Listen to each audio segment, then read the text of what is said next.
바닥의 PBR 밸류에이션이 0.83배입니다. 그래서 지금 밸류에이션으로 0.83배를 환산을 시키면은 2350. 자영주 단 순환매를 생각을 할 것이냐. 온디바이스 AI부터 시작한 AI 쪽에서 내가 놀 것인가.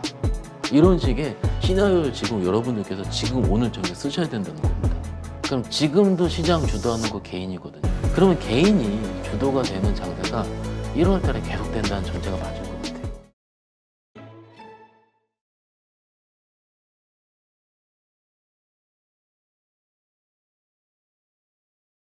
자, 지금 우리 그동안 계속해서 그 상해, 홍콩 증시 이쪽이 좀 불길하다 이런 얘기를 계속 해왔는데 다행히 이제 반등에 성공을 했습니다. 이게 계속 이어져 줄 것이냐. 하여튼 우리 증시가 계속 올라가기 위해서라도 주변이 좀 우리가 중국을 많이 쫓아가다 보니까 하여튼 이렇게 우리 증시에 영향을 끼칠 만한 요인들 글로벌 요인들을 한 번 더 점검을 해봐야 될 것 같아요. 가장 중요한 거는 일단 어제 시장이 빠질 때 요인이라 짚어줬던 문제가 뭐냐면 첫 번째가 미국 10년물 국채 그리고 환율, 중국 증시, 대불안 이렇게 네 개가 크게 찍혔거든요. 근데 대의 변수는 저희가 어떻게 실시간 확인할 수가 없습니다. 그렇지. 예, 이거는 뭐 그들의 영역이기 때문에 이거는 저희가 어떻게 좀 확인할 수 없는 부분이 없기 때문에 저희가 체크 포인트는 확인할 수 있는 거 위주로는 신용률 국채 4%니까 또 4% 언더로 빠지는지 이런 부분이 일단 중요할 것 같고요. 두 번째는 아까 말씀드린 대로 중국, 홍콩 증시 계속 말씀을 드립니다.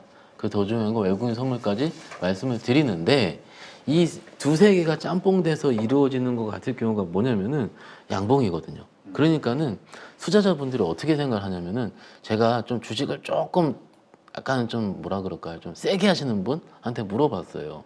그래서 혹시 지수 언제 간다고 생각하십니까? 혹은 그러면 언제 삼성전자 사실 겁니까? 라고 제가 물어봤더니 그분 대답이 어떻게 얘기하시냐면 거래소 종가상 양봉으로 끝나면 전 그 다음날 지릅니다. 이렇게 하시는 거예요. 꽤 크게 하시거든요. 이게 지금 시장의 심리인 것 같아요. 이게 무슨 얘기냐면 확인을 하자 이거죠. 일단 지금요 100이라는 금액이 있다 치겠습니다. 시장 금액에 그중에 지금 바이더 딥이라 그래서 저점을 딱딱 찍어서 매매를 들어가는 사람들은 저 혹은 일종의 시장에 숨쉬는 트레이더들일 겁니다. 근데 이런 사람들의 돈이 그렇게 많진 않을 거예요. 전체 시장. 근데 안정화돼서 이제 좋겠다 해서 들어오는 돈이 더 클 겁니다, 대표님.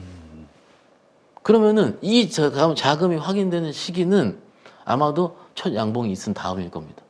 그러면 우리 가족분들도 제가 화요일 날 와서도 말씀드렸다시피 좀 확인하고 들어가자. 그리고 수요일 날 들어갔으면 망했죠, 진짜로. 그렇죠. 예, 그러니까는 확인이 지금 완벽하게는 안 된 거예요.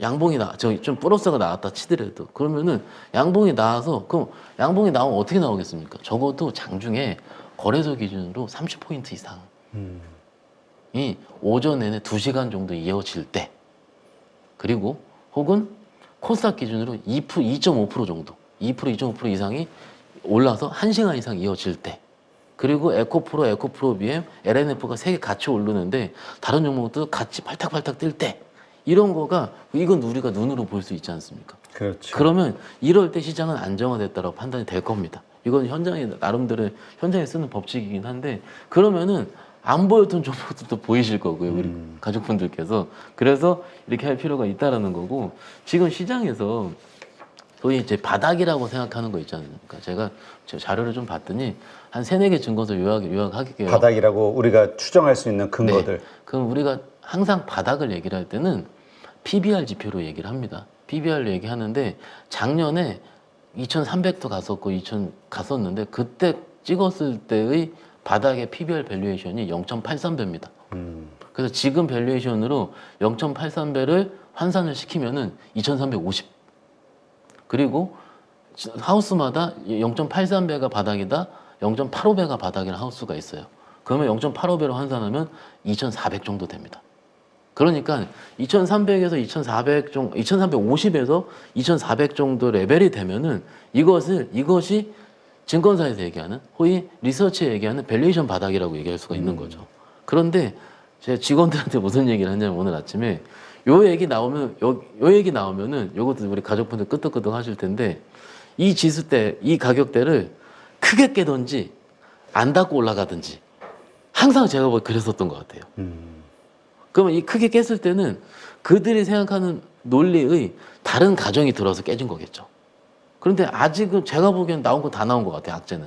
그래서 크게 깨는 것보다는, 물론 봐야 돼, 크게 깨는 것보다는 아마 스무스하게 2,400 초반선에서 이렇게 돌리지 않을까라는 게 일단 개인적으로 추측이고요. 네. 일단 추측인데, 그리고 두 번째로는요, 이건 조금 시간이 걸릴 수도 있는데, 대표님, 어제 정부, 우리 대통령님께서 담화하는 게 있을 겁니다. 그리고 이제 금융선진화 대책 발표라 그래서 뭐 유튜브 채널에 슈카님도 나와서 얘기를 했더라고요. 그래서 저 여러 가지 얘기를 했는데 그때 저도 봤거든요. 다 보셨을 텐데 거기서 핵심은 이겁니다. ISA 계좌 2억까지. 무슨 얘기냐면 최근에 일본 증시가 굉장히 좋지 않습니까? 그렇죠. PBR 한 배 이하 그 말씀도 드렸었기도 했고요. 일본 증시에서 최근에 시행한 정책이 뭐냐면은 개인 투자자들에 대한 비과세 정책, 주식 투자자 비과세 정책 굉장히 강화시켰다고 합니다. 그런데 ISA 계좌가 뭐냐면은 기존에 1년에 2천만 원 넣을 수 있거든요. 그래서 솔직히 주식하는 분들한테 저한테 2천이 큰 돈이긴 하지만 자산가들한테 큰 돈은 아니거든요. 그렇죠. 저한테는 큰 돈입니다. 그런데 이게 지금 4년, 그리고 기존 한도가 3년이었어요, 대표님. 그러면 6천 넣는 거거든요. 그럼 이걸로 내가 주식 투자해서 뭐 이건 아닌데 이게 한도를 연 4천으로 높이고요. 그리고 5년으로 한도를 한다는 표현이에요. 그럼 2억까지 그러니까 세금 회피가 될 수 있다는 얘기예요. 네. 그러면은 제가 보기에 이게 본격적으로 시행이 되면 개인 투자 많이 들어올 것 같아요.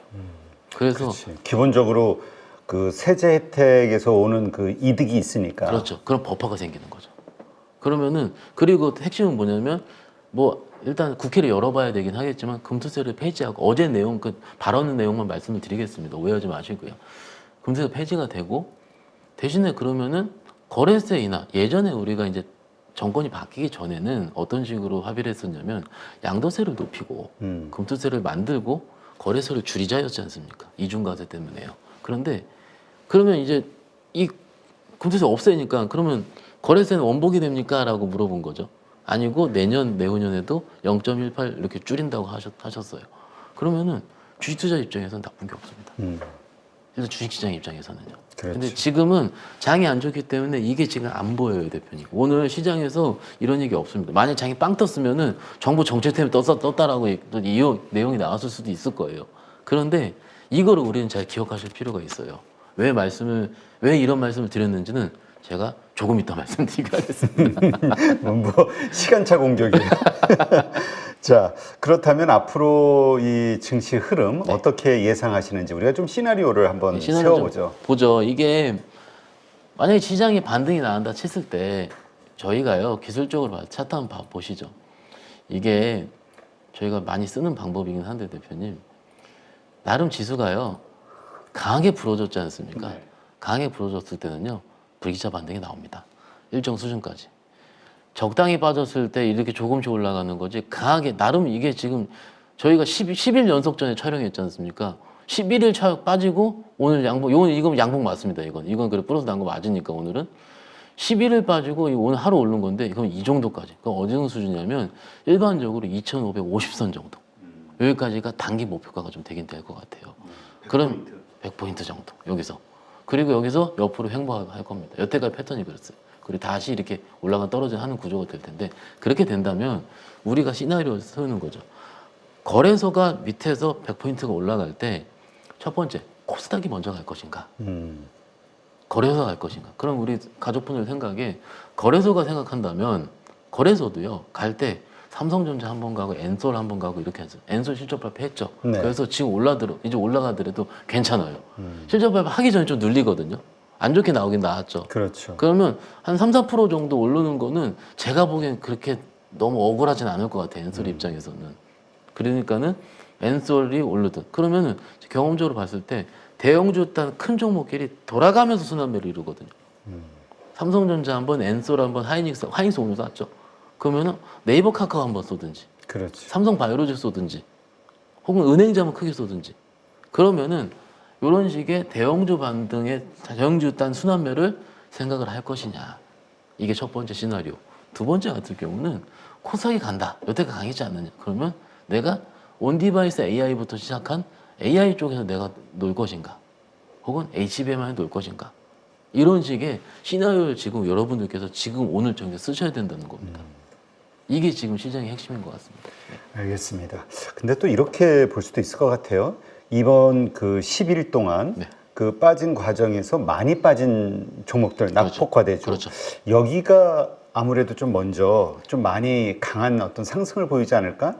정확하신 게, 그리고 오히려 좀 지키고 들 빠졌던 종목들은 이 반등장에서 별로 안 움직이지 않을까? 여태까지 그랬습니다. 네. 무슨 얘기냐면, 지금 원래는요, 아까 말씀하신 것처럼 강했던 종이 더 강한 게 일반적인 진리였는데, 지금 시장은 워낙 빠르게 매매하시는 분들이 많기 때문에 오히려 그분들의 자금도 한정되어 있지 않겠습니까? 그러면은 한정되어 있을 때 여기서 빠질 때요, 그러니까 온라인을 좀 갖고 있고 이게 너무 매력적이 보인다면 이걸 팔고 이걸 사게 되거든요. 그러니까는 적어도 반등이 내일 더 이루어진다면 아마도 내일은요, 낙폭과대 반등이 될 겁니다. 그래서 낙폭과대, 뭐가 낙폭과대예요? 그러면 제가 이런 얘기 했더니 다른 뭐 채널에서 이렇게 여쭤보시더라고요. 그러면 낙폭과대의 기준이 무엇인가요? 이렇게 물어보더라고요. 근데 그거는 정말 우리 마음속에 있는 거거든요. 왜냐면 2,400개 종목을 제가 다 돌려볼 수가 없기 때문에 적어도 우리 가족분들, 제 관종판에 있는 것 중에서 나름 강했었고 실적이 있고 혹은 내러티브가 있는데 네. 그냥 시장 때문에 줄줄줄 샌 것들, 이런 것들을 고르는 방법이 될 수가 있어요. 왜냐면 시장 참여자들이 안정화됐다 생각을 하면은 그 다음 타자 2등주를 사게 되거든요. 1등주는 오늘 좀 보이더라고요. 오늘. 그렇죠. 예, 그래서 그런 식으로 좀 생각을 해보시는 것도 답이 될 수 있습니다. 결론은 뭐냐면, 또 말씀드리지만 내일 만약 다 시장이 열려서 장이 반등이 나온다 쳤을 때 내가 살 수 있는 돈이 있어야 되거든요. 그렇죠. 그래서 저희가 화요일 시간에 대표님께서 일부러 그 질문을 해주셨어요. 어떤 현금화를 하느냐. 제가 말씀드렸죠. 플러스 마이너스 간당간당하는 것들 오늘 빠졌을 겁니다. 많이. 그것들 현금화 해놨으면은 내일 붙을 수가 있는 거죠. 그렇죠. 예, 이렇게 생각하시면 어떨까 싶습니다. 자, 그러면 지금 이러한 어떤 흐름, 뭐 대형주의 순환매가 일어날 수도 있다라는 그런 어떤 전제하에 네. 또 뭐 그게 좀 달라진다 하더라도 어쨌건 다시 이제 반등을 우리가 기대하는 이 상황에서 어떤 종목들을 집중할 것이냐. 네. 일단 이게 굉장히 중요할 것 같아요, 대표님. 그렇죠. 근데 이제 여기서 종목 선택을 무엇을 하느냐에 따라서 수익률이 확 갈릴 것 같은데. 엄청 달라질 겁니다. 일단은 제가 오늘 시간에 이렇게 좀 길게 좀 일본이랑 우리 전일 대통령님 대책이랑 이거 말씀을 드린 이유가 뭐냐면은 이게 지금 개인한테 유리한 정책이지 않습니까? 그렇죠. 그럼 지금도 시장 주도하는 거 개인이거든요. 솔직히 외국인은 삼전 하이닉스밖에 안 삽니다. 시장 전체 시장을 보게 하는 거지 종목대에 수익을 주게 하는 건 외국인 아닙니다. 그리고 저희 중소형주단 외국인들 많이 사잖아요. 그거 CFD일 겁니다. 또 말씀을 드리지만 외국인이 시총 2천억짜리 왜 삽니까? 뭔지도 모를 거고 어찌됐든. 그런데 그러면 개인이 주도가 되는 장세가 1월 달에 계속된다는 전제가 맞을 것 같아요. 그러면은 우리 개인 투자자들이 좋아하는 종목들은요, 내러티브성 종목이 많다라는 겁니다. 아까 말씀드린 메타버스의 내러티브, 그리고 최근 내러티브가 새로 나온 섹터가 뭐냐면 웹툰이요. 웹툰.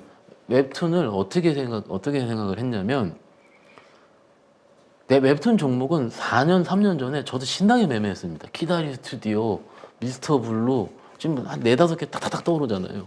하다가 어느 순간 잊혀졌어요. 그런데 잊혀지는 이 순간에도 저는 네이버 웹툰을 보면서 계속 쿠키를 굽고 있었고요, 저는. 계속 결제를 하고 있었고요. 그래서 제가 수치는 좀 까먹었는데 매년 한 30% 이상의 성장이 있어 왔습니다. 웹툰 결제액이라든지 기타 여러 가지 OSMU라고 하죠. 원소스 멀티 유즈. 웹툰을 활용한 영화, 웹툰을 활용한 영상, 이런 식의 계속 되어오고 있는데 지난주에 발현이 됐습니다. 발현이 왜 됐냐면 네이버 웹툰이 나스닥에 상장하는 얘기가 나왔습니다. 그러면은 밸류에이션을 주기가 애매했었다가 웹툰 자체가 그때 제 기사 본 거 기준으로 5조 밸류로 상장 목표를 한다고 했거든요, 대표님. 그러니까는 조 단위 밸류가 나와버리니까 웹툰 하나가 줘야 5조 나와버리니까 이게 지금 시장에서 평가가 바뀌어지는 거죠. 그렇죠. 그리고 최근에 또 두 번째 이유는 뭐냐면은 DNC 미디어가 만든 나 혼자만의 레벨업이라는 웹툰이 있습니다. 네. 그게 아마 뉴스 추적해 보시면 아시다시피 넷플릭스라든지 기타 글로벌 OTT에 방영이 됐는데 잘 나옵니다, 시청률이. 아, 그래요? 네, 잘 나옵니다. 지금 아마 2화, 3화 아마 갔을 텐데 1화 나왔을 때도 괜찮았었어요. 그래서 오늘 DNC 미디어가 꽤 올랐거든요. 아까 장중에 상한가 친 것도 보긴 본 것 같은데 잠시만요. 어찌됐든 자, DNC 미디어 볼까요? 한 16.4% 올랐네. 아까 16.4% 올랐고 24%까지 갔으니까요.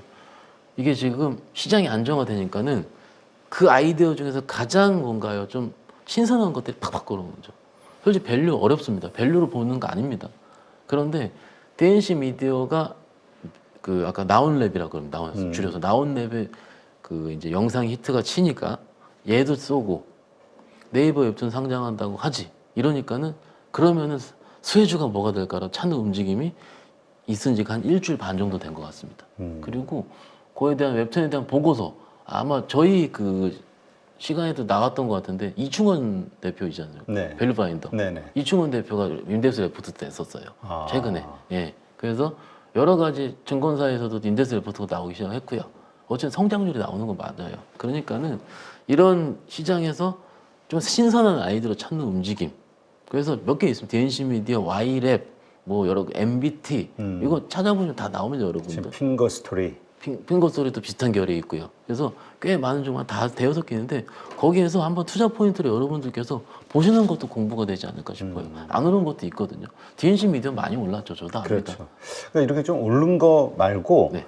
우리 지난번에도 얘기했지만 전자결제주 얘기했었잖아요. 그렇죠. 네. 전자결제주 보니까 뭐 그 이후로 좀 빠져가지고 맞아요. 오히려 좀 저렴한 상황. 지금 박스 나름 올라도 박스 하단 중에 있습니다. 그래서 사볼만 해요. 그 오늘도 들어오더라고요.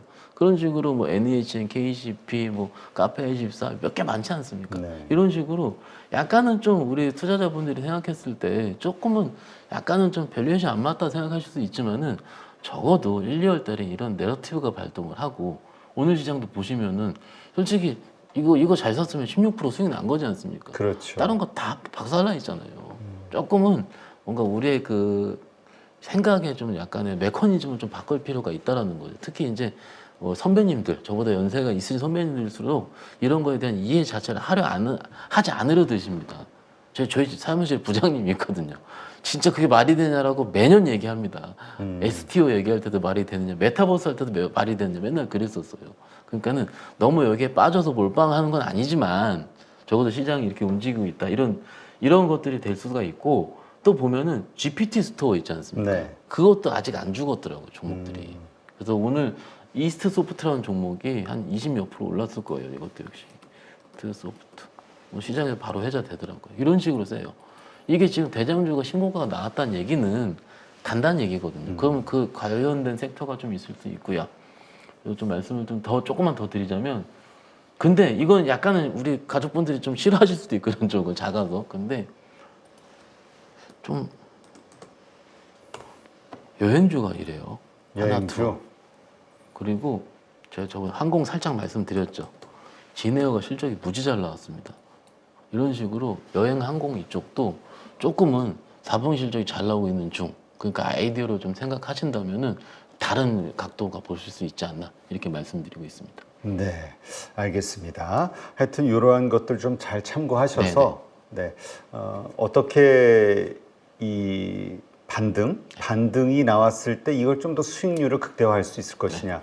근데 또 이런 얘기 하시는 분도 있어요. 이미 주식에 다 물려 있다. 맞아요. 현금이 없다. 그러시면은요 가만히 있으시는 겁니다. 지금 그렇죠. 가만히 있으셔서 제가 매매할 때 일종의 저만의 원칙인데 장이 안 좋을 때 고객이 매매를 저한테 위탁할 수도 있지 않습니까? 그러면은 제가 주식을 사요. 한 종목을 삽니다. 물려요. 두 종목 삽니다. 물려요. 세 종목 샀는데 물릴 것 같죠? 장이 안 좋아. 그러면 여기서부터 매수를 멈춥니다. 현금 이만큼 남기고 저는. 그래서 두 개 산 종목이 플러스 날 때까지는 장이 아무리 좋아져도 안 삽니다. 네. 이게 무슨 얘기냐면 이 나머지의 현금이 제가 다음에 뭔가 트라이 할 때 트라이 할 수 있는 원동력이 될 수 있거든요. 그런데 현금이 없으면 아무것도 못 해요. 그러면 똑같이 여러분은 이게 없잖아요, 지금. 그러면 요만큼 있잖아요. 요 중에서 하나, 두 개가 플러스 날 때까지는 좀 답답하더라도 버티는 겁니다. 이게 될 거예요. 근데 10개 물려 있는데 한두 개는 플러스가 날 수 있는데 반 이상 플러스가 안 나더라고요. 그러니까 이 한두 개 플러스 났을 때까지 일단 좀 버티는 게 이거를 제 표현을 하면 계좌에 좀 호흡을 준다라 얘기를 하거든요. 이런 호흡을 줄 수 있는 다음에 컨디션을 꼭 뭐 이럴 때만 저희가 대표님 저랑 말씀을 드리지 않습니까? 참 네. 어려울 때. 그래서 그 다음에도 좀 이렇게 다음에 우리가 매매를 할 수 있게 할 수 있는 컨디션을 만들 수 있는 조금 좀 계좌를 보시면 어떨까 말씀드릴 수 있겠습니다. 네. 근데 그런 차원도 한번 봐도 되지 않을까 싶은 게 지금 어제 이제 막판에 어쨌든 중국의 은행에서 유동성을 공급한다 네네. 뭐 이런 뉴스가 나오면서 어쨌든 밑골이 길게 달면서 상승 반전이 됐잖아요. 그리고 얘기하신 대로 이런 이어지는 어떤 조치로 경기 부양책에 대한 그렇죠. 기대감. 그렇다면 지금 중국 관련주 특히 화학, 철강 이런 쪽은 좀 엄청 빠졌잖아요. 이런 쪽은 어떻게 보세요? 근데 아마 한 번은 들어올 것 같아요.